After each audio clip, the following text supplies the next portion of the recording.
We're here today with the great Marianne Williamson. It's going to be another great conversation about really empowering your life starting today. Marianne Williamson is an internationally acclaimed spiritual author and lecturer. Marianne has been a popular guest on television programs such as Oprah, Larry King Live, GMA, Charlie Rose, and Bill Maher. 7 of her 12 published books have been New York Times bestsellers, and amazingly, many of them have been #1 bestsellers as well. A Return to Love was one of her first books. The Law of Divine Compensation. She's written The Age of Miracles, Everyday Grace, A Woman's Worth, Healing the Soul of America, A Course in Weight Loss. I mean, the list goes on and on. The Gift of Change, A Year of Miracles, and her newest book, which we're going to talk about today, called Tears to Triumph. It's a spiritual journey from suffering to enlightenment, and it's available now. Marianne is a native of Houston, Texas. In 1989, she founded Project Angel Food, a Meals on Wheels program that serves homebound people with AIDS in the Los Angeles area. To date, Project Angel Food has served over 10 million meals, and Marianne has also co-founded the Peace Alliance, and she serves on the board of directors of the Results Organization, working to end the worst ravages of hunger and poverty throughout the world. It's an amazing undertaking and something she's actually being part of the solution on, which I tremendously admire her on. Now, Marianne, your personal story is quite fascinating. And first of all, I want to welcome you to the show. Thank you for being here today. Thank you for having me. Oh, absolutely. And, you've been a multiple New York Times bestselling author, #1, I think 4 times. And you've really come from a place, you said, of really hitting the bottom of mentally, emotionally, and finding yourself. And part of what we're going to talk about today, listeners out there, is to go from this place of pain and suffering into a place of enlightenment. And it's not something that happens overnight, and Marianne's going to share that with us. But I want to start off. You moved from Houston, Texas to New York City. You had a different dream back years ago when you were in your 20s. Tell us a little bit about that pursuit and your experiences during that time and what you learned and what you gained from it.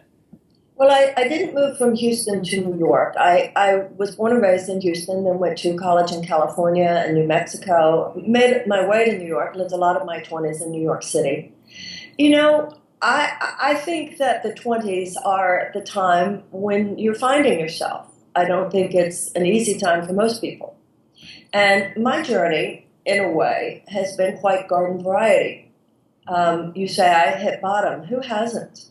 And I think that that's really the story. The story is that hitting bottom at certain times in our life is part of the human experience. And sometimes we concentrate or focus too much on one person's individual story and can think of it as a drama different than the dramas that everybody else goes through. And that's really why I wrote the book Tears to Triumph, because of the way we hold sadness in America. Too often we talk about sad times as though, ooh, something went wrong. When no, something went human. But particularly when you ask me about my own story, I had a hard time in my 20s, but I've grown up enough to know most people do. It's challenging because you're in the decade where all of a sudden you're having these adult experiences, but you don't have the accumulated layers of failure and success that teach you what you need to in order to navigate those times. So it's rough. Yeah. So yeah, I did a lot of things. I dropped out of school in my junior year, and I was a waitress, and I was a hippie during those years. And you mentioned earlier, I sang some, but this thing of I sang the way Bill Clinton played the saxophone. I just did whatever. I learned in terms of being a singer, what I learned was that I was better in the in-between song patter than I was as a singer. I went forward with the part that I knew how to do well. Yeah. And then I started lecturing at 31. My career started at 31. So, yeah, my 20s were hard, but I don't look back at them now. I had, in my late 20s, I did go through a period which today, by all accounts, and even then was referred to as a nervous breakdown. But I think that I think even in Return to Love, that's a highly underrated, path to enlightenment. I think too often these days we undervalue the spiritual meaning of the hard times in life. There are seasons, emotionally and psychologically, just there are seasons in nature. All the leaves fall off the tree, and it's winter, and it's cold. But winter has its own kind of beauty, exquisite beauty too, and then it's followed by spring. So when I look back at the rough times in my life, whether they were early in my life or later, I look at those times as having been the things I learned from and that I grew from. Ultimately, the only failure, I think, is what you fail to learn from. And the only times that were quote unquote bad were things that you didn't know how to move forward with and turn into something beautiful for God. There are obviously in the lives of children heinous things that happen and victimization, etc. I didn't experience anything like that. I look back at my rough times as having been the rough times most of us go through, but we don't talk about them enough to know that these are the experiences by which, you learn to crawl and then to walk through life. And you've really, from each experience, grown from that. And you've done the best you can. And I think we all do the best we can what we have at that moment. And we go through our own self-discoveries. And what's interesting is I like how you have said, too, in your books, and you've referenced the word perfect, saying how a lot of times we undervalue the perfection that's within us because we're perfect just the way we are. Isn't that right, Marianne? Well, it's funny that you say that because that's what I was going to say to you. When you look at what your podcast is about, it's how do we empower ourselves? And I think that the places that make us crash and burn, the places where we find ourselves in trouble, is where we are trusting our own personal power rather than the realization of a power, as they say, in us but not of us. I always tell people, you're the faucet, you're not the water. Yes. So there is the notion of the higher power. Now, whether you talk about that in religious or secular terms, the idea that there is within us a place that is perfect.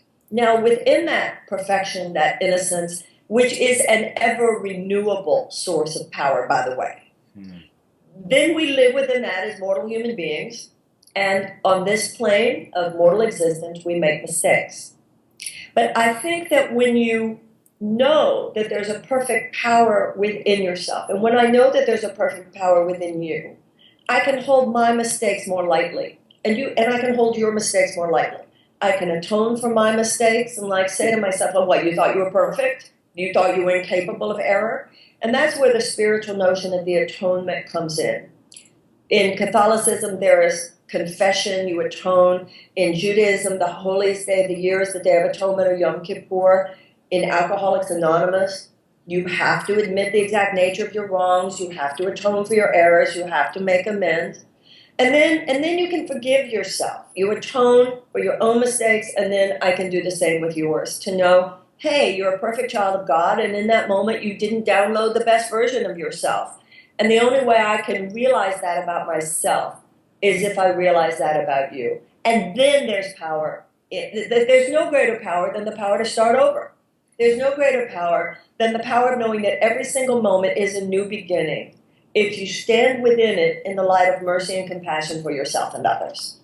And that's amazing that you got to this point in understanding and accepting others for who they are, accepting yourself for who you are in its light. And I think a lot of people out there, they go through different tumultuous times in their life and they're not able to find that. So you said, in your late 20s too, you were at a point, and it seemed like you said 31 is when your career started. So let's talk a little bit about that. You go from Houston, Texas to California, made your way to New York City, and then you made your way back to Texas, right? But I don't think it works this way. When you say I got to the point, I didn't get to the point of Eureka. Every day, and the story is not what happened 30 years ago either. The story is not that I got to that point. It's that on any given day, I get that point. On any given day, I stray from that point. I'm working through something right now where after several months, I realized in a situation, maybe I did have a part in the disaster and I'm having to atone. I don't think it serves us. When we hear people and we go, oh, they got there, I can get there too.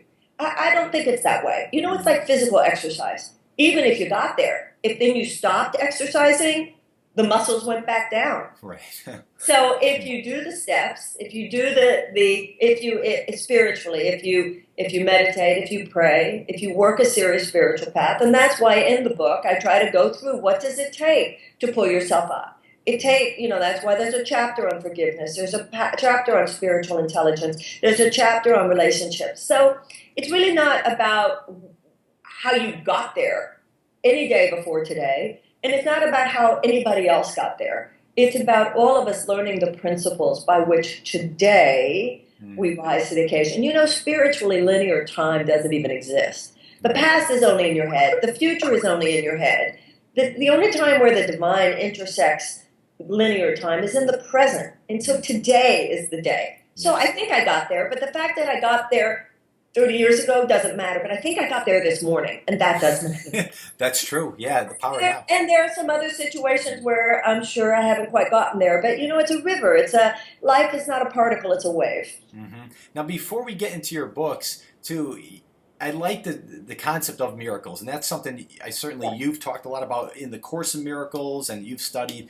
The miracle seems to me that it's really in the power, as you're saying, of your own thinking and in the moment today that then leads you on your own personal journey. I think that's a better way. Right. Well, you know, I'm a student of a set of books called The Course in Miracles. And the Course is not a religion. It's a psychological training based on universal spiritual themes. Like in this book, I talk about Buddha, I talk about Moses, I talk about Jesus, because so many of these great spiritual transmissions speak to the same principles.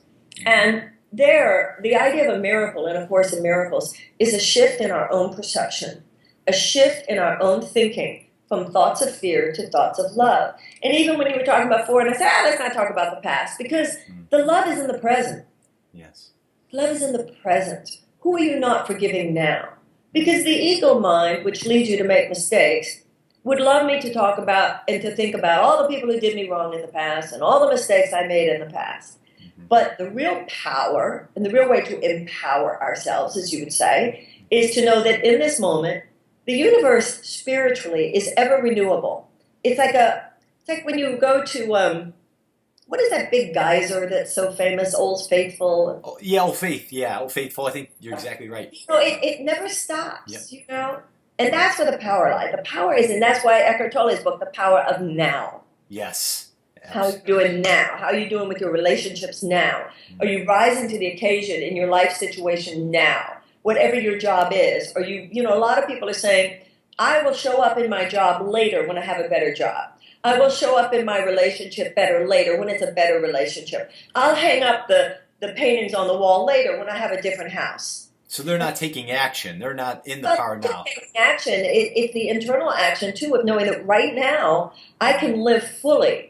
You can't complain about, you know, the spirit not being there for you when you're not living into this present moment with the power of your own positivity, mercy, compassion, and I'm here. Yes, exactly.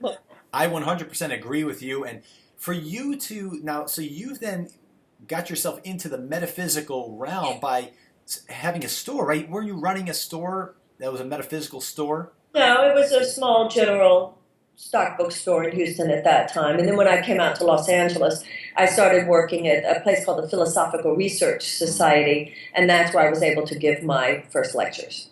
I see.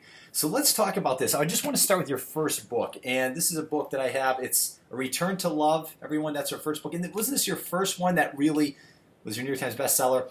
And I saw Marianne on Oprah Winfrey many years ago, and it was really at that point when I was introduced into the Course in Miracles, and a lot of this book really is based on that. And what I really... The subtitle is Reflections on the Principles of A Course in Miracles. Yes. So it's like the Cliff Notes of A Course in Miracles. Yes, and one of the quotes, and I have to say, I heard this years ago, and it's something that I use in my classroom to this day, Marianne, either as a beginning of the year or end of the year quote.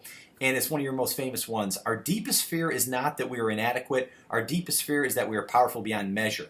You know, I've heard this in movies. Akilah and the Bee, that's one she uses in her sort of winning speech and her thought. So tell us a little bit about that, because there's so many fears out there. Fear of rejection, humiliation, fear of loss, fear of whatever, death. And for there to be a fear of success when people don't even get to that point of success, tell us a little bit about that. Why is that the greatest fear? Well, everything that you just mentioned is something of this world that changes. And if you base your sense of power and your sense of self and your sense of self-esteem and your sense of inner peace on those things that change, you will always be in fear. You will either be in fear of not getting what you want, or you will be in fear of losing it once you have it. So peace comes from knowing that it's not the changeable plane of this existence that you build your house on. Once again, it's a power in you but not of you. And that is the power of our capacity to love each other, the power of our capacity to show up in this moment. Now, the ego mind, a word ego used the way the ancient Greeks used it, is the false belief in that I'm separate from you. And that belief in my being separate from you makes it about me, makes it about mine, makes it about my journey, my success. And that kind of thinking, where it's all about me, breeds fear because it's not in alignment with the truth of who I am. The truth is that we're all one. The truth is that we're all one with the universe. The truth is that this entire illusion of separation is a kind of three-dimensional mortal hallucination we're having. But the ego mind is afraid to surrender into that because the ego knows that once I surrender into the recognition that I'm one with all that is, the ego mind is over. The ego mind dies because as soon as I know I'm one, then I realize that this belief in myself as separate falls away. So the ego mind says, no, don't go there, you'll die. But really, it's the ego that will die, and it's where I get to live. Yes. So we're afraid to go into the truth of who we are because we live in a world whose mindset is constantly telling us that we are who we're not and that we're not who we are. We are beings of love. We're not bodies. Bodies are just the suit of clothes we wear. We are one with each other in spirit, not separate from each other the way it looks because your body is over there and I'm over here. Mm-hmm. We are eternal beings. We're not just these finite humans. So everything about the principles that dominate this world are principles that breed fear, but the fear-based mind is afraid to move beyond it because that's the death of the fear-based mind.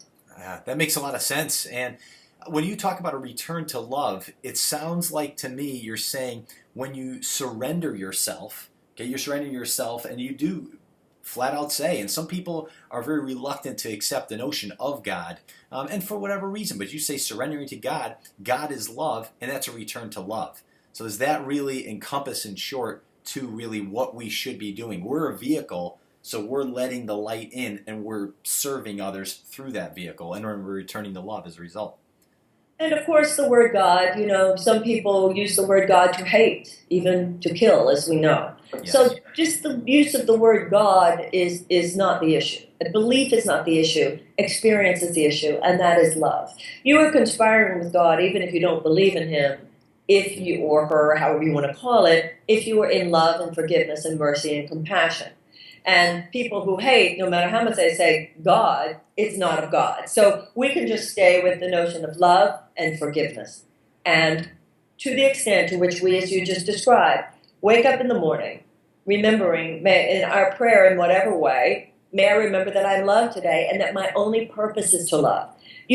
This ego mind is this belief in the kingdom of the separate self. And our entire culture, and that's what I talk about in the book, the entire culture we live in, it cultivates despair. Because it tells us that in order to be happy, go out and make happen what you want to make happen. And your worth is determined by that. So figure out what you think would make your dreams come true and go after it.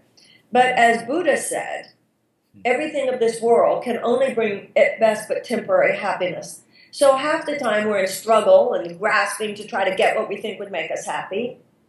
And then even if we achieve that thing, the fairy dust is going to rub off because it's only an external thing. It can't bring permanent happiness. And then we're in despair because even having gotten it, it wasn't quite what we thought it would be. Mm-hmm. So, it's like in the body. Every cell is guided through a natural intelligence to collaborate with other cells to serve the healthy functioning of the whole. Right. But every once in a while, a cell disconnects from its natural intelligence, and it goes off to do its own thing. We know that's called cancer.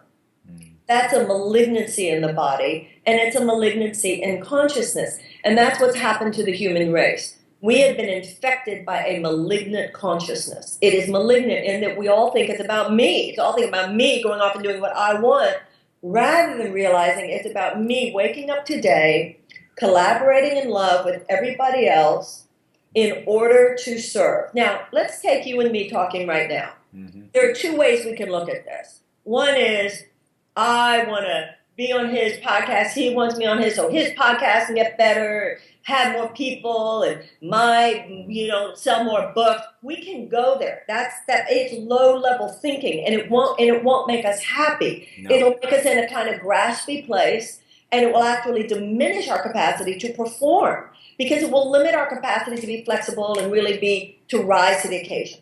Yes. The other way we can look at it is, you woke up this morning, you were intended to be a vessel of love. I woke up and I'm intended to be a vessel of love. The way love is created through you, among other things, is your podcast. Mm-hmm. The way love creates through me, among other things, is my book. So you and I are led to collaborate today. Yes. That through this, somebody might watch, somebody might listen, and be uplifted in their enthusiasm, understanding, and passion for life, so then they can pass it on. And if you and I have that view, then we're flying above the turbulence. Yes. Where there's light, there can't be dark. Where there's love, there can't be fear. Where there's a desire to serve, there can't be all this neurotic, I don't know if I have it, I'm afraid of success, or I'm afraid of failure. This whole fear of success, fear of failure thing is not what it appears to be. The issue is not success or failure. The issue is fear. So from that place, the closer you are to success, you'll be afraid of success. The closer you are to failure, you'll be afraid of failure. But the issue is the fear that cannot be there in the presence of love. Oh, thank you very much, Marianne. That was a great description. Listeners out there hearing that, it really roots in love and collaboration. And once you get to that point, it sounds like if you talk about the extremes of the yin and the yang, you're talking about success and you're talking about fear. Once you've focused on love and success, you've sort of bottomed out the other realm. Even though I know it's cyclical, and it could. Well, the fear is to love what darkness is to light. Darkness is not a thing. Darkness is the absence of a thing. Mm.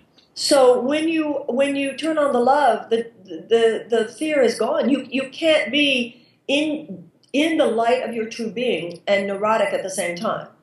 Yes, absolutely. But once again, it's not like a eureka thing where, wow, I get it, I'm enlightened, and I'm never going to get neurotic again. No, it's this afternoon I'll be plenty neurotic if I give in to the temptation to judge someone, or I don't take responsibility, or whatever. And it does not empower the individual to have those thoughts because, again, that's the law of attraction bringing it to you, and whatever you're attracting, that's what you're most likely going to resonate as well. Well, it's the ultimate weakening of self. You know, if I'm attacking someone else, I'm attacking myself. That's how consciousness operates. If I'm judging someone else, I'm judging myself.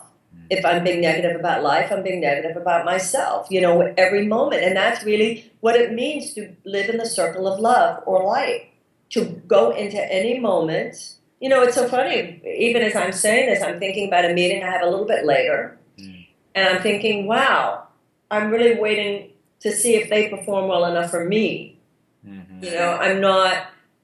I've been thinking recently about a situation that I was referring to earlier, where I always say my life works really well when I practice what I preach.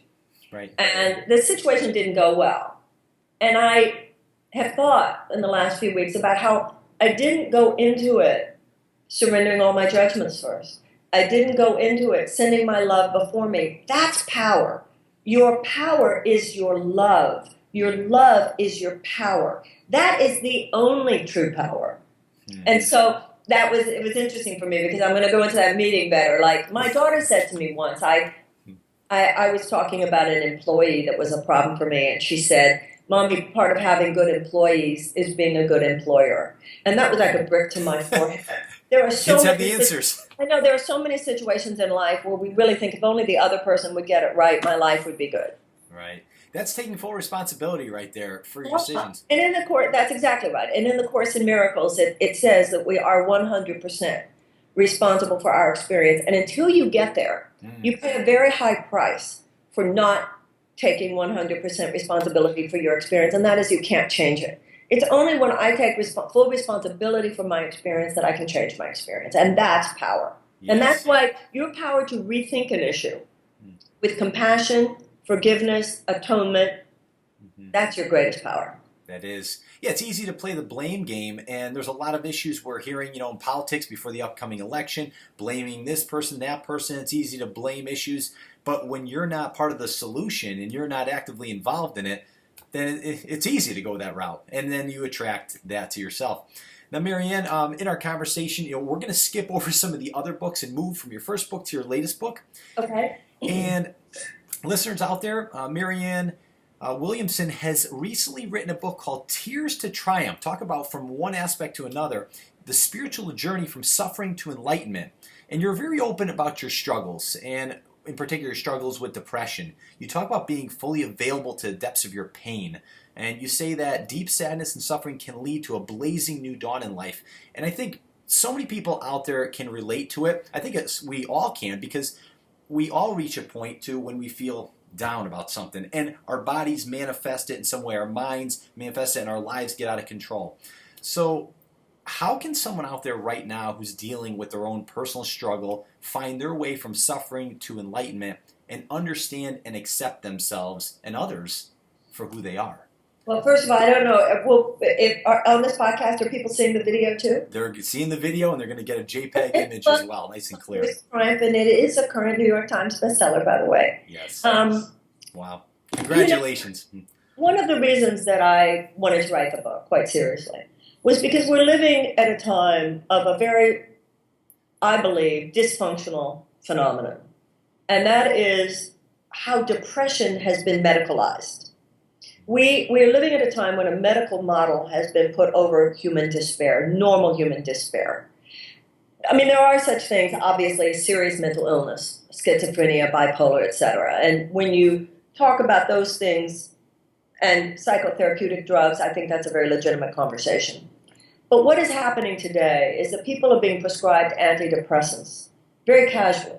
People are being prescribed antidepressants for situations which are, as I said, the normal human experience, which includes despair. You went through a hard breakup, and you're heartbroken. You went through a bitter divorce. You had a professional failure. You went through financial hardship. Someone that you love died. These are painful experiences in life that most of us go through at some point or another. They are not, however, mental illness. And people are being prescribed psychotherapeutic medication, sometimes very intense, even something like Abilify. This is an antipsychotic drug. People are putting children now on anti-anxiety medication. I heard the other day of a 13-year-old on Wellbutrin. This is insane. And it keeps us, humanity would not have developed over thousands and thousands and thousands and thousands of years without being imbued with the capacity to take a hit. This is true physically and psychically. Because of the immune system, which we absolutely need in order to survive, it's amazing how much injury and disease the body can absorb and heal itself and survive. The same is true psychically, emotionally, and psychologically. We are imbued with a psychic immune system, and grief is part of that. But we today in our society, we've imposed such a business model, get over it, get over it, get over it, get back to work, get functional, you're not being productive. And really, if I'm in a car accident and my body is bruised, it is understood it's going to take a while. I'm going to have to be gentle with myself because my body is still healing. And that's how we have to see times of deep sadness and depression. So the psychotherapeutic industrial complex has taken the word depression, and it said, oh no, this is more than deep sadness. This is when someone has cried too long. Well, who's to say what's too long? We talk about how the body is such a genius. Well, the body is a genius, so why aren't we seeing tears as part of the genius? So if I have 45 tears to cry, crying 13 is not enough. So that's one of the reasons I wanted to write the book. People have been made to feel these days that being deeply sad is wrong. There's something wrong with you. Maybe you need treatment. And I think, particularly since the FDA has a black box warning that for people 25 years old and younger, antidepressants actually increase rather than decrease the risk of suicidal ideation. So I think this is an extremely important conversation that we realize that sadness is part of life, even deep sadness, and that these can be periods of time if we hold them within a spiritual context, that we realize, why am I in pain? I'm in pain because at the deepest level I am experiencing the gap between how beautiful life can be and how ugly it can become when we don't live it from that place of love, whether we withheld the love or somebody else withheld the love. And we learn to appreciate the light that is available to us in the midst of that gap, and to close that gap and to go forward in life from a different place. Marianne, how do we connect with the young people out there? Because you mentioned before that there's seasons of a person's life, and somebody who isn't really thinking of the stature of, I'm in between a gap right now and I'm almost there to happiness or to see a whole new revolution in my thinking. How do we get them to be present and not anesthetized with alcohol and drugs and all these things that there's so many kids right now, we're having this podcast, they're going to go to school next year and they're going to experiment. There's going to be people that are depressed and thinking their life's over and they're going to commit suicide. It's a sad reality that's statistically going to happen. What can we do in our society to get this word out to the youth so they can understand it? Well, one of the chapters in my book is called The Culture of Depression. And our entire society is predicated on basically depressing ideas, because it's telling people, including our young people, that your worth and your value is determined by what you achieve on the outside rather than on who you are, and that you have to compete to get ahead, and particularly today, the way the economy runs and so forth, it breeds so much fear in people. Yes. And it teaches people to just step over other people rather than really be in community with other people. You know, you'll appreciate this as a teacher. Have you seen Michael Moore's movie, Where to Invade Next? I haven't seen that one. I want to see that, though. It's really great. It's not what it sounds like. I think it has an unfortunate title because it sounds like something about the military. It's not at all. What it does is it talks about different European countries and how they do things as compared to us in many areas. In Finland a few years ago ranked at the bottom of the pile, much like the United States does in terms of education. Mm-hmm. And they decided that they wanted to be number one. And when you see what they did and how they changed their educational system, it's going to blow your mind. First of all, the kids have no homework. Wow. No homework. And they are number one. Oh. So if you ask, so Michael Moore goes around and he interviews the principals and he says, well, how can these kids have no homework? And this is how they answer him. But if they have homework, how will they build human relationships? How will they learn to play? How will they learn to enjoy nature? When would they do that? When would they learn how to be functional human beings? It's unbelievable. They have fewer hours at school, but you know what? They are so happy at school. Yeah, that's the key right there, the happiness and feeling that and having a balance. I think kids are out of whack, overscheduled. And you see it in your profession. Oh, so yeah. I hope you'll look at that. I think that movie will kind of blow your mind. I will. I've heard of this before. I know the shift in Finland, but it's based on that movie. That's good to know. Yeah. Excellent. So when you say these young people, it's so hard being a young person today. I mean, they're just confronted by, we have so demystified the world. We've taken the enchantment out. We've just sucked it. We've leached the enchantment out. We've leached the love out. We have so over-secularized our worldview that I can understand, where is a child to find any meaning? So these kids are having an existential crisis by the time they're 12 years old or younger, and then the parent puts them on antidepressants. This is really something which we need to have a serious conversation about, and I hope that the book contributes to that conversation. Thank you very much. That's great. Now, you also mention in the book, you say that we plug into the light. You mentioned that. So what are you referring to when you say that, and how important is that for everyone to plug into this light? The light means an understanding, a deeper understanding that something much bigger is going on here than what our world says. And that is that we are here to love each other.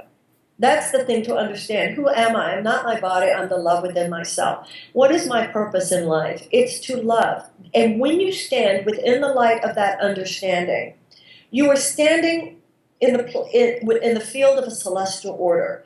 And that celestial order is inside your mind as much as outside. So if I look out my window and I see how nature operates, and I see how the planets revolve around the sun, and I see how nature knows how to organize itself, nature knows how to organize itself inside my head and my body as well. But if I forget that, if I am dissociated from a sense of I am a being of love and I'm here only to love, then mentally I am cast into an outer kingdom of fear and despair, and nothing makes sense. And that's why everybody's depressed. It's like you can't feel comfortable in your skin when you think you are just your skin. And so plugging into the light means plugging into that memory. It's just like you go to the gym to do physical exercise, you do spiritual exercise, which is what it means to plug into the light, in order to hone your attitudinal muscles, psychologically, emotionally, and put yourself in a peaceful place. Prayer does that. Mm-hmm. Meditation does that. Yes. Anytime we do anything that actually takes us into the remembrance, any act of forgiveness is plugging into the light. Any act of compassion is plugging into the light. And so think of the universe as a house that's already wired for electricity, and that's what divine love is. But the lamp needs to be plugged in. Yes. So we're all lamps. It doesn't matter the shape of the lamp. It doesn't matter the size of the lamp. It doesn't matter the design of the lamp. What matters is whether or not the lamp is plugged in. That's what meditation does. That's what prayer does. Any series. And the three I mainly talk about in the book. I talk about the light of Buddha, I talk about the light of Moses, and I talk about the light of Jesus. But those are just three. All the great religious systems have at their core these universal spiritual transmissions that take us into the light, which is a deeper understanding of who we are and why we're alive. Everything else is secondary, and you won't find your peace there. And listeners, I hope we're getting this message. And again, we're speaking with Marianne Williamson. She's a multiple New York Times best-selling author, is really showing us her new book out, again, From Tears to Triumph, and talking about how to plug into this light and how to get to a better understanding of ourselves and others for a better way and a better life and a happier life.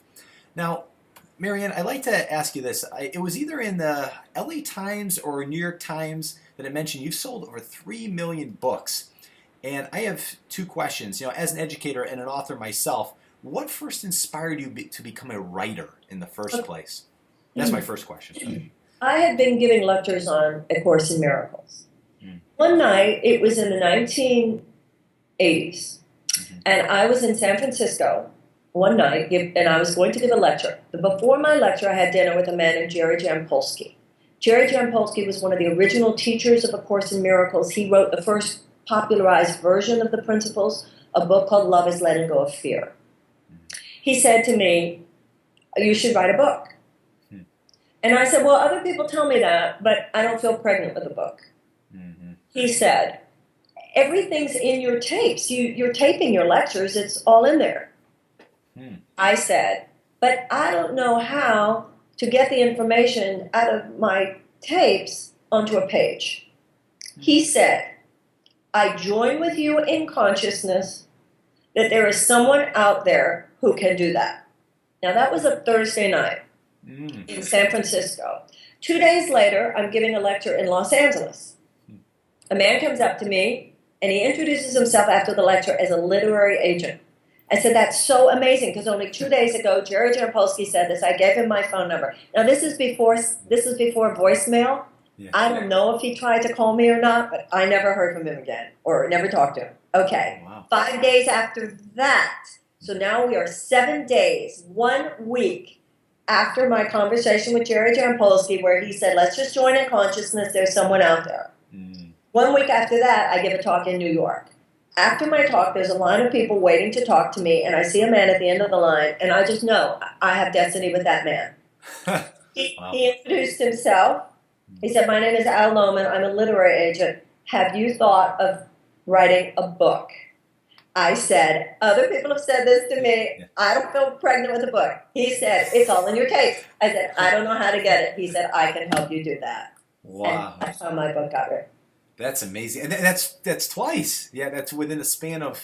But it was 1 week, the one that stuck. 1 week, wow. That's incredible. That guy might have lived to regret not calling me. I don't know what happened.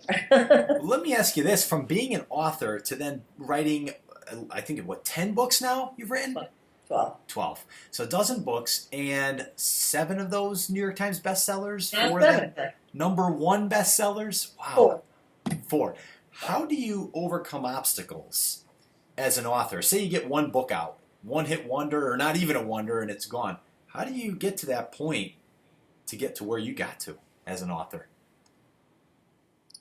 writing a book is hard. It's hard the first time I wrote a book. It's hard now. Writing is not easy. Right. Exactly. But I seek not to be infected by all of the BS about success that dominates our culture. You know, my book right now is number 5 on the New York Times list. My mind could go into, but why isn't it number 4 or number 3 or number 2 or number 1? And how long will it stay on the list? All that stuff, it limits you. So the only way you can hold your failure lightly is if you can hold your success lightly. Those are the things that change. Some of my books have made the list, some of them haven't. But I don't think, you know, in today's culture, it's so fickle. So whether or not you are a success at something the way the world defines success may or may not mean you did something beautiful. I mean, there are people making gazillions of dollars in the world today, raping the planet and supporting wars that should never have been fought. So what is success really? That's what I was going to ask you. What is your definition of success? And there are things that I do, you know, like personal counseling and stuff for which there is no monetary reward. But if you this society, part of that malignancy is it's all about the money, it's all about the success. No, it's not. No. The only success is that you woke up this morning and something you did might have helped someone. That you contributed in some way, that your energy contributed to the good, the true, and the beautiful. You know, you were telling me you're an 8th grade teacher. What could be more beautiful than that? That you take young, so that young minds and teachers, middle school teachers is a perfect example of what our society does not respect enough. And once again, you're going to love the Michael Moore movie because there are other European advanced democracies where the job that you hold professionally as a teacher is like considered the top of the heap.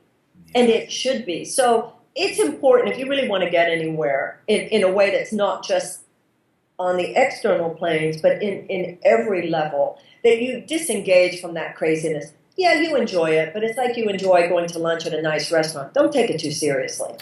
Marianne, that's great. And if you just are coming into the podcast right now, we're speaking with Marianne Williamson, and she just talked about success. Success doesn't mean financial wealth, doesn't mean getting the great car, you know, having everything materialistic. It's not even about that. And she says it's about helping others and getting and having that feeling inside knowing you've affected somebody's life positively. And I think that goes a lot of times understated, and really we don't feel in our society, like you said, we're corrupted by this notion of we got to get there faster and bigger and better. So I think that's a very, very important point. And also, there's something else there. When you are in the consciousness of just wanting to serve the good, the true, and the beautiful, everything, the universe is set up to bring to you automatically everything that would contribute to your joyful functioning in life, because then you're more productive. So if a car or a house or a certain amount of money contributes to your highest, best functioning, you will actually achieve that more easily. You were talking about my first book. When my first book came out, the word bestseller wasn't even in my consciousness. Yeah. The idea of making money off it wasn't even in my consciousness. I remember saying to my boyfriend, I hope it sells enough that I'm not embarrassed. And yet I've never had a book that sold more copies. Wow. Amazing. That's mind-blowing. And what the world calls ambition, it's like white sugar. It gives you temporary adrenaline, but it's not deep nourishment.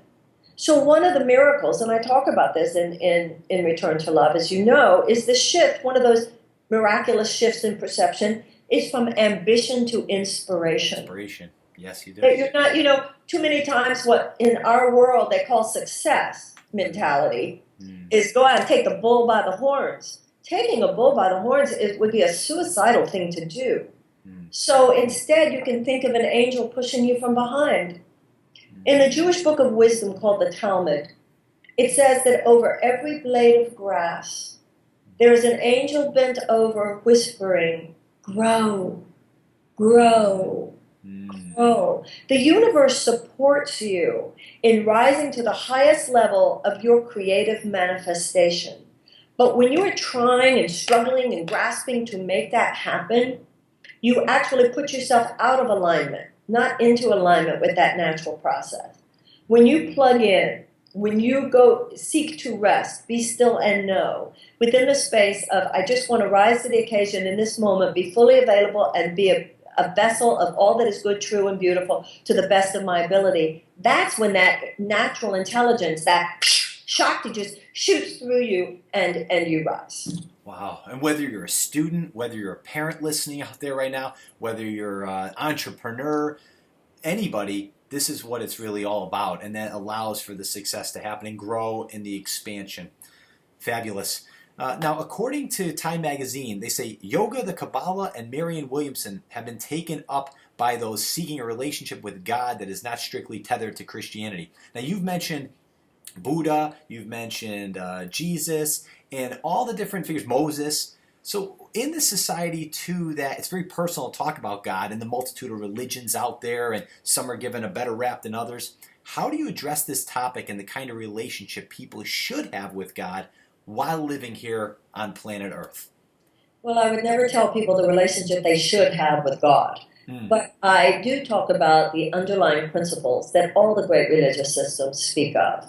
And that is that we be the people that we're capable of being, and that we live, as I've been saying, to extend the good, the true, the beautiful, the merciful, the compassionate.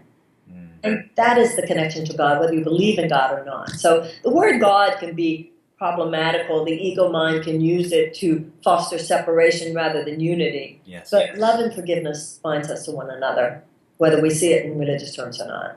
That's great. Now, in rounding out the last few minutes we have here, I just want to ask a couple more questions. What do you feel here, since you're on the Empower Hour, is your greatest empower moment in your life, or aha moment or event that inspired you to become who you are, the work you do, and to find your purpose? The birth of my daughter. Oh, interesting. I think that whether we ourselves have children or just evolve to the point of realizing that part of conscious living is seeing yourself as responsible for the next generation, there is no higher point of power than care for the children.